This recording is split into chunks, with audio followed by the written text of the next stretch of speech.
یہاں یہ بات ذہن میں رکھ لیجئے کہ کسی مقام یا کسی چیز یا کسی پھل کے اندر اپنی ذات میں کوئی منفعت نہیں ہے، کوئی برکت نہیں ہے۔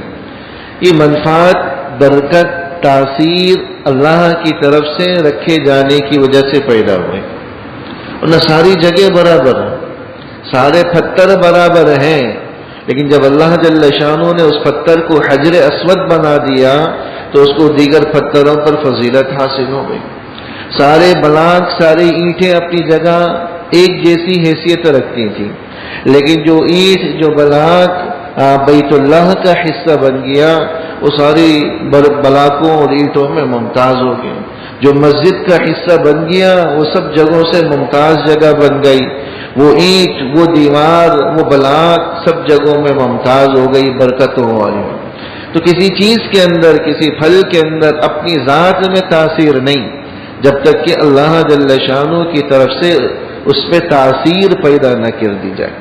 نہ کسی دوا کے اندر، نہ کسی جڑی بوٹی کے اندر، نہ ہی کسی غذا کے اندر، نہ ہی کسی نسخے کے اندر، نہ ہی کسی طبیب کے پاس، نہ ہی کسی ماہر معالج کے پاس کوئی تاثیر کا نسخہ ہے، جب تک کہ اللہ جل شانہ اس چیز کے اندر، اس کے نسخے کے اندر، اس جڑی بوٹی کے اندر، اس پھل کے اندر، اس دوا کے اندر تاثیر پیدا نہ کرے۔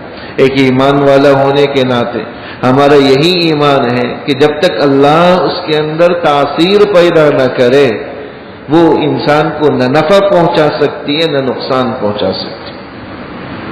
بعض کتابوں کے اندر یہ واقعہ لکھا ہے کہ جب حضرت آدم علیہ السلام کو اللہ جل شانہ نے دنیا میں اتارا تو اول وہلے میں جب بیمار ہوئے، بیماری ان پر آئی تو ان کو علاج کا پتہ نہیں چلا کہ میں کیسے علاج کروں، علاج کی کوئی شکل یا کوئی صورت ان کے علم میں نہیں تھی۔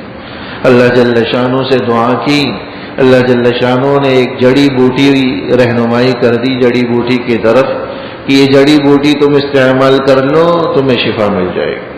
تو حضرت آدم علیہ السلام نے اس کو استعمال کیا، شفا مل گئی۔ کچھ عرصے کے بعد دوبارہ بیمار ہو، اب انہوں نے سوچا کہ اللہ جل شانہ نے تو مجھے جڑی بوٹی بتا دیے، علاج بتلا دیا، لہذا میں وہ استعمال کر لیتا ہوں، مجھے دوبارہ صحت مل جائے گی۔ اب انہوں نے وہ جڑی بوٹی استعمال کی، لیکن کوئی فائدہ نہیں ہوا، بیماری جو کی تو بار بار استعمال کی، کوئی شفا نہیں ملی۔ پھر اللہ جل شانہ سے دعا کی، اے اللہ پچھلی دفعہ تو اس جڑی بوٹی کے کھانے سے شفا ملی تھی، آپ نے بتلایا تھا، لیکن اب میں کھا رہا ہوں تو شفا نہیں مل رہی۔ اللہ کی طرف سے وحی آئی کہ جڑی بوٹی چھوڑو، یہ کلمات اور یہ تسبیحات تم پڑھ لو، تمہیں شفا مل جائے۔ کچھ کلمات بتلائے گئے، وہ ہے کہ پہلے جسمانی علاج تھا، اب روحانی علاج دے دیا۔ تو حضرت آدم علیہ السلام نے وہ کلمات پڑھے، دم کیا، شفا مل گئی۔ کچھ عرصے کے بعد دوبارہ بیماری ہوئی تو پھر حضرت آدم علیہ السلام کے ذہن میں آیا کہ اب تو اللہ جل شانہ نے جسمانی علاج بھی بتلا دیا ہے، روحانی علاج بھی بتلا دیا ہے، لہذا اب تو مجھے مشورہ کرنے کی، پوچھنے کی ضرورت نہیں۔ وہ جڑی بوٹی بھی استعمال کر رہے ہیں، وہ کلمات بھی پڑھ رہے، لیکن بیماری ٹھیک نہیں ہو رہی، شفا نہیں مل رہی۔ تو پھر اللہ جل شانہ کی طرف متوجہ ہوئے، دعا کی کہ آپ نے مجھے یہ علاج بتلایا تھا، لیکن افاقہ نہیں ہو رہا۔ اللہ کی طرف سے وحی آئی کہ آدم، نہ جن جڑی بوٹیوں کے اندر کوئی تاثیر ہے، نہیں ان کلمات کے اندر تاثیر ہے، ان کے اندر تاثیر آئی تھی تو میرے حکم سے آئی تھی۔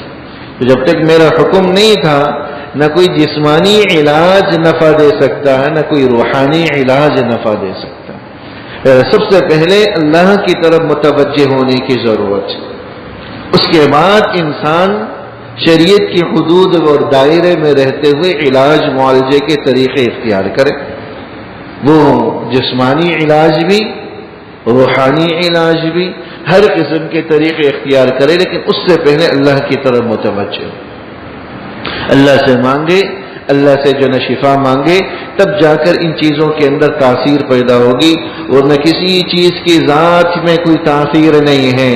تاثیر ہے تو اللہ کے حکم میں ہے، اللہ کے فرمانے میں ہے، اللہ جل شانہ کی طرف سے اجازت دینے میں۔